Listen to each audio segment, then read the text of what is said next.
একটা অনুরোধ করি, জানি না কে কীভাবে কথাগুলো গ্রহণ করবেন। আমার কথার মেন উদ্দেশ্যটা আপনারা অবশ্যই বোঝার চেষ্টা করবেন।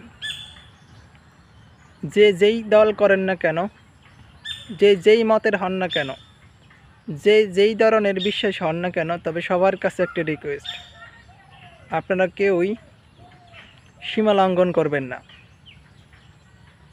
যদি কেউ আওয়ামী লীগের মধ্যে থেকে থাকে ভালো, মানুষের উপরে জুলুম করেনি, দুর্নীতি করেনি, ক্ষমতার অপব্যবহার করেনি, তাহলে আপনারা তাকে ক্ষমা করে দিন। শুধু দল করার কারণে তার উপরে আপনারা কোনোভাবেই নির্যাতন করতে পারেন না, তাকে হুমকি ধমকি দিতে পারেন না, তাকে আপনারা নানাভাবে হয়রানি করতে পারেন না, সে যদিও আওয়ামী লীগের হয়।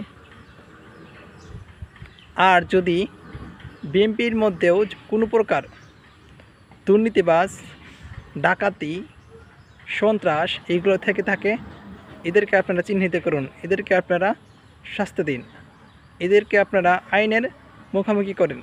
বিশৃঙ্খল ব্যক্তি, কোনো দুর্নীতিবাজ ব্যক্তি থেকে থাকে, সেগুলোর আপনারা মোটামুটি ধরে সাইজ করুন। এরকমভাবে যেই দলের হোক না কেন, যেই মতের হোক না কেন, সে যদি অপরাধী হয় অবশ্যই তাকে শাস্তি পেতে হবে। এই বিষয়টি সবাই মাথায় রাখবেন। ক্ষমতা পেয়েছেন বলে বেশি লাফালাফি করবেন না। ক্ষমতার মালিক স্বয়ং সৃষ্টিকর্তা। কখন কাকে ক্ষমতা থেকে নামায় আর কখন কাকে ক্ষমতা থেকে উঠায় কেউ তা বলতে পারে না। আপনি আজ ক্ষমতায় আছেন, কাল হয়তো বা থাকবেন না। 10 মিনিট পর আপনার সাথে কি করতে পারে, কি হতে পারে, সেটা আপনি বলতে পারবেন না। তাই ক্ষমতা পেয়ে নিজেকে বেশি মাতব্বর, নিজেকে বড় বুদ্ধিমান, নিজেকে বড় শক্তিশালী, আমার এই আছে সেই আছে, 5 মিনিট সময় পেলেই পুরো মোট ফাঁকা, 5 মিনিট সময় পেলেই পুরো মাঠ ফাঁকা, আমার পুলিশ আছে, সেনাবাহিনী আছে, র্যাব আছে, বিজিবি আছে, আমার এই এসে সেই আছে, ভারত আছে, ইন্ডিয়া আছে, পাকিস্তান আছে, আমেরিকা আছে, এইগুলা বলে মানুষের মধ্যে হুমকি ধমকিতে চলবেন না।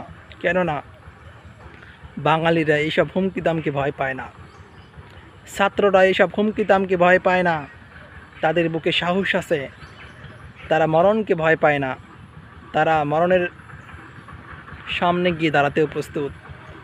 তারা যে কোনো সরকার, যে কোনো শক্তির সামনে গিয়ে নিজের বুকটা উজাড় করে দিয়ে মরণের জন্য প্রস্তুত হতে প্রস্তুত। সাবধান, যেই সকল শাসকেরা আসবেন, এসেছেন, বিগত সময় ছিলেন, সকলকেই বলি আপনি সাবধান হয়ে যান। যার যার স্থান থেকে নিজেকে খুবই নগণ্য ছোট মনে করুন। অবশ্যই বাঙালিরা আপনাকে সম্মান দেবে, ভালোবাসবে।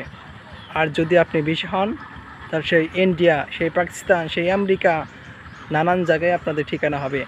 বাঙালি হয়েও আপনি বাংলাদেশে বসবাস করতে পারবেন না, পারবেন না, পারবেন না।